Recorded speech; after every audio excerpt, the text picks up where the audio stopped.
தந்தி தொலைக்காட்சி நேயர்களுக்கு வணக்கம். நல்லதை சொல்வோம், நல்லதை செய்வோம், நல்லதே நடக்கும். இன்று 5/5/2026 செவ்வாய்க்கிழமை, கேட்டை நட்சத்திரம், மதியம் 12:07 வரை, பிறகு மூலம். இன்றைக்கு நான் உங்களுக்கு சொல்ல இருக்கிற ஒரு நல்ல கருத்து, பசி வந்தா பத்தும் பறந்து போகும்னு ஒரு பழமொழி கேள்விப்பட்டிருப்பீங்க.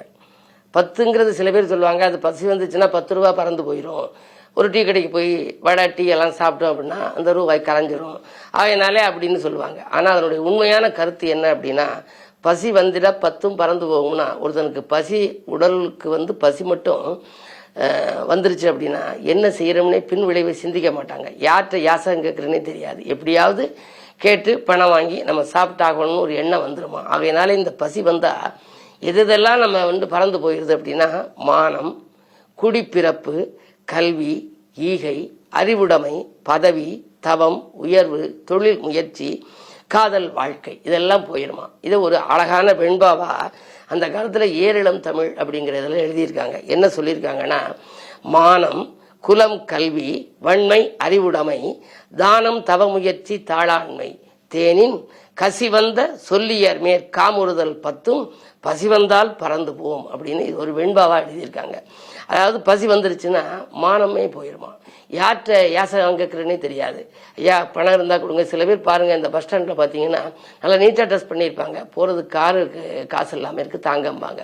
வேறு வழி இல்லை, அவங்க ஒருத்தர் கொடுக்கலாம், அது தன்னுடைய மானத்தை இழந்து கேட்குறாராம். அதே மாதிரி குடிப்பிறப்பு, நல்ல குடியில் பிறந்திருப்பார், இந்த பணம் கேட்கறதுனால அந்த குடிப்பிறப்பு போயிடுது. நல்ல கல்வி கற்றிருப்பாரு, ஆனால் அந்த பணத்தினால அந்த கல்விக்குரிய பெருமையை அவர் இழந்துடுறாரு. ஆகையினாலே ஈகை குணம், அறிவுடைமை, பதவி, இந்த 10 இருக்கே. தொழில் முயற்சி கூட ஒரு பெரிய தொழிலதிபராக இருக்கலாம். இப்ப பாருங்க, இந்த கொரோனா பீரியட்ல எவ்வளவு பேருக்கு சாப்பாடு கொடுக்காம மேலே இருந்தா நீங்க பாத்தீங்கன்னா தெரியும், கீழே எல்லாம் வெள்ளம் சூழ்ந்துருந்துச்சு, அவங்களுக்கு சாப்பிட முடியாது.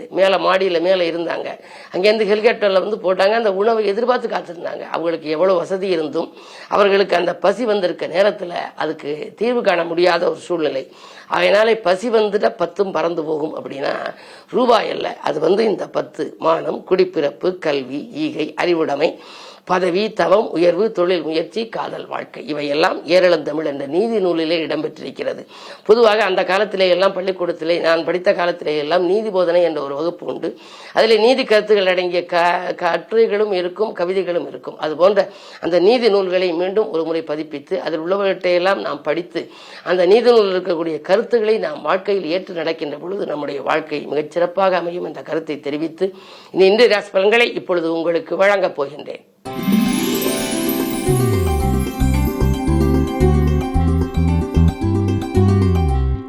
மேசராசி நேயர்களே, உங்களுக்கெல்லாம் இன்று பகல் 12:07 வரை சந்திராஷ்டமம். எனவே தேக நலனுக்காக செலவிடும் சூழல் உண்டு.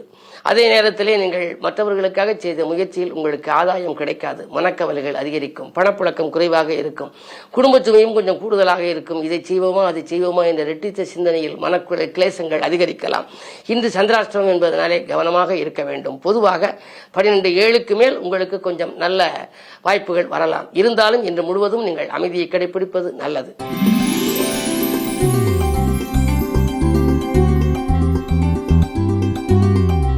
ரிஷபராசினியர்களே, உங்களுக்கு இன்று காலை நேரம் கலகலப்பாக இருக்கும். மதியத்திற்கு மேல் மனக்கலக்கம் அதிகரிக்கும், பணப்புழக்கம் குறையும். பகல் 12:07க்கு மேல் சந்திராஷ்டமம். எனவே தடைகள் அதிகரித்துக் கொண்டே இருக்கும். ஆதாயத்தை காட்டிலும் விரயங்களே கூடுதலாக இருக்கும். ஆரோக்கியத்திலும் அக்கறை எடுத்துக்கொள்ள வேண்டும். உறவினர்கள் எல்லாம் உங்களுக்கு பகையாகலாம். பயணங்களை கூட மாற்றி அமைத்துக் கொள்ள நேரிடும். இந்த நாளை இனிய நாளாக அமைத்துக் கொள்ள இன்று கிழமை செவ்வாய் சங்கடகர சதுர்த்தி என்பதனாலே ஆனைமுகனை வணங்குவது நல்லது.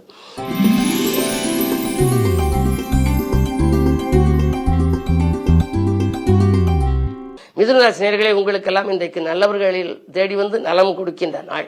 உங்கள் இல்லம் தேடி நல்லவர்கள் வருவார்கள். யாரேனும் உங்களுக்கு நன்மைகளை செய்ய காத்திருப்பார்கள். இன்று குரு உங்கள் ராசியில் இருப்பதனாலே நல்ல காரியம் இல்லத்திலும் நடைபெறும். கல்யாண கனவுகளை நனவாக்கிக் கொள்வீர்கள். கடமையில் இருந்து தொய்வு அகலும். திட்டமிட்ட காரியங்கள் திட்டமிட்டபடியே நடைபெறும். இந்த நாள் நல்ல நாள்.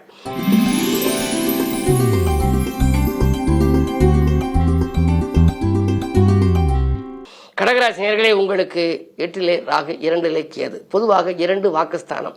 வாக்கு தனம் குடும்பம் என்கின்ற இடத்தில் கேது இருக்கின்ற பொழுது கொடுத்த வாக்கை காப்பாற்ற இயலாது, கொள்கை பிடிப்போடு செயல்பட இயலாது. கேது என்று சொன்னாலே அது கொஞ்சம் வலிமையானவர் என்று பொருள். பொதுவாக 2ல் கேது இருக்கின்ற பொழுது ஆன்மீகத்தின் மூலமே நீங்கள் லௌகிகத்தை சிறப்பாக அமைத்துக் கொள்ள முடியும். எனவே இன்று அருகில் இருக்கும் ஆலயம் சென்று கிழமை செவ்வாய் என்பதனாலே முருகப்பெருமானை வணங்கிவிட்டு உங்களுடைய முயற்சிகளை மேற்கொண்டால் அதில் வெற்றி கிடைக்கும்.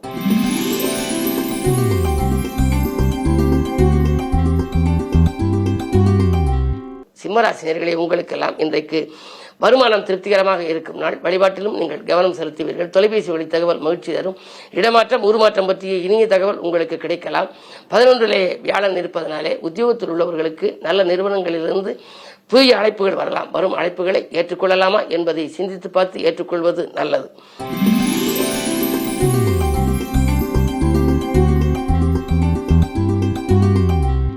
கன்னிராசினியர்களே, 10ல் குரு இருந்தால் பதவி பறிபோகும் என்பார்கள். ஆனால் பொதுவாக பதவி மாற்றங்கள் இடமாற்றங்கள் வருவதற்கான அறிகுறிகள் தென்படும். பதவி இல்லாதவர்களுக்கு பதவி கிடைக்கும். பதவி இருப்பவர்களுக்கு பதவியில் மாற்றம் ஏற்படலாம். என்ன இருந்தாலும் குரு உங்கள் ராசிக்கு 7க்கு அதிபதி. எனவே வாழ்க்கை துணைக்கு படித்து முடித்து வேலை இல்லாமல் இருந்தால் இன்று நீங்கள் செய்யும் முயற்சியில் அவர்களுக்கு வேலை கிடைத்து உதிரி வருமானங்கள் வருவதற்கான அறிகுறிகள் கூட தென்படுகின்றன. இந்த நாள் நல்ல நாள்.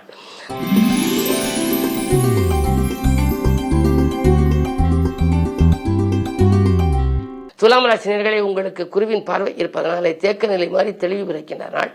அதே நேரம் உங்களுக்கு அஷ்டமத்திலே சுக்கிரன் அடியெடுத்து வைப்பதனாலே வராத பாக்கிகள் வசூலாகலாம். ஆரோக்கிய சீர்கேடுகள் அகலும். நினைத்தது நிறைவேறுகின்ற விதத்திலேயே கிரக நிலைகள் சாதகமாக இருக்கின்றன. புகழ்பெற்ற ஆலயங்களுக்கு சென்று வழிபட்டு வர வேண்டும் என்ற எண்ணத்தை பூர்த்தி செய்து கொள்வீர்கள். உத்தியோகத்தில் மறுக்கப்பட்ட சலுகைகள் உங்களுக்கு இன்று கிடைக்கலாம். உங்கள் கருத்துகளுக்கு மேலதிகாரிகள் ஒத்து வருவார்கள். இந்த நாள் நல்ல நாள்.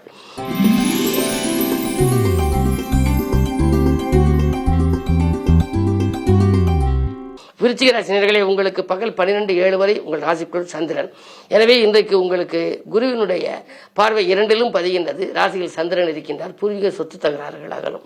புதிய முயற்சிகளிலே வெற்றி கிடைக்கும். வாங்கல் கொடுக்கல்கள் சீராகவும் சிறப்பாகவும் இருக்கும்.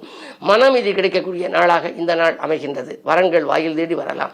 வசதி வாய்ப்புகளை பெருக்கிக் கொள்ள நீங்கள் முன் வருவீர்கள். தொழிலில் ஒரு தொழில் தொடங்கியவர்கள் கிளைத்தொழில் தொடங்கும் வாய்ப்பு உண்டு. உத்தியோகத்தில் உள்ளவர்கள் விஆர்எஸ் பெற்றுக்கொண்டு வெளியில் வந்து ஏதாவது சுயமாக தொடங்கலாமா என்று கூட சிந்திப்பீர்கள். என்ன இருந்தாலும் இன்று உங்கள் ராசிக்கு 7லே சுக்கிரன் பார்ப்பதனாலே விலை உயர்ந்த பொருட்களை வாங்கி மகிழ்ந்த நாளாகவே இந்த நாள் அமைகின்றது. இந்த நாள் இனிய நாள், வெற்றிகரமான நாள்.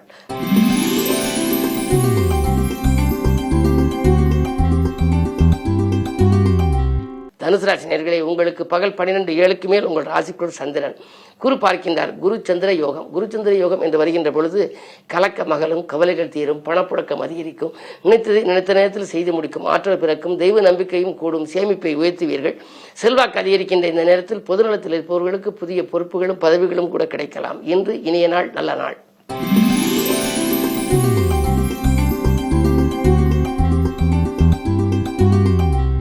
மகர ராசினியர்களே, உங்களுக்கு 2லே ராகு. செல்வநிலை உயரும். செல்வாக்கும் அதிகரிக்கும். பொது வாழ்வில் இருப்பவர்களுக்கு புதிய பொறுப்புகளும் பதவிகளும் கிடைக்கலாம். உத்தியோகத்தில் உள்ளவர்கள் நேர்முக தேர்விலே வெற்றி காணக்கூடிய ஒரு யோகம் உண்டு. 6லே குரு இருக்கின்றார். உத்தியோக மாற்றங்கள் ஒரு சிலருக்கு உறுதியாகலாம். இருக்கும் இடத்தில் போதிய பணம் சம்பளம் நமக்கு கிடைக்கவில்லையே, புது இடத்திற்கு நாம் விண்ணப்பிக்கலாமா என்று நினைத்தவர்களுக்கு, விண்ணப்பித்தவர்களுக்கு அந்த வாய்ப்புகள் கைகூடும் நாள் இந்த நாள். எனவே இன்று இனிய நாளாக நீங்கள் அமைத்துக் கொள்ள கிழமையும் செவ்வாய் என்பதால் முருகப்பெருமானை வணங்குவது நல்லது.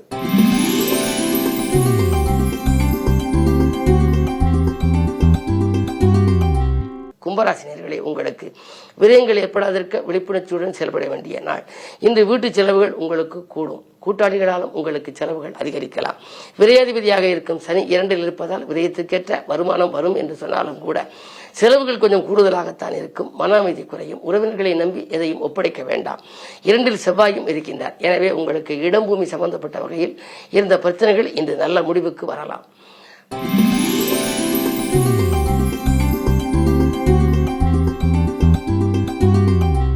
மீனராசினியர்களே, இன்றைக்கு உங்களுக்கு ஆரோக்கிய சீர்கேடுகள் ஏற்படுகின்ற நாள். வைத்திய செலவுகள், மருத்துவ செலவுகள் உண்டு.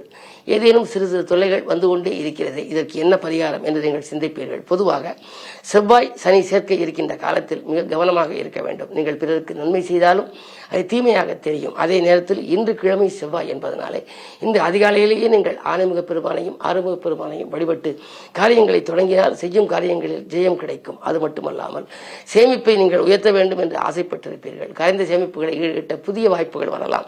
பகையான நண்பர்கள் இன்று உறவாகலாம். மாலை நேரத்து பயணம் மகிழ்ச்சிக்குரியதாக அமையும். மேலும் விவரங்கள் அறிய தினத்தந்தி படியுங்கள்.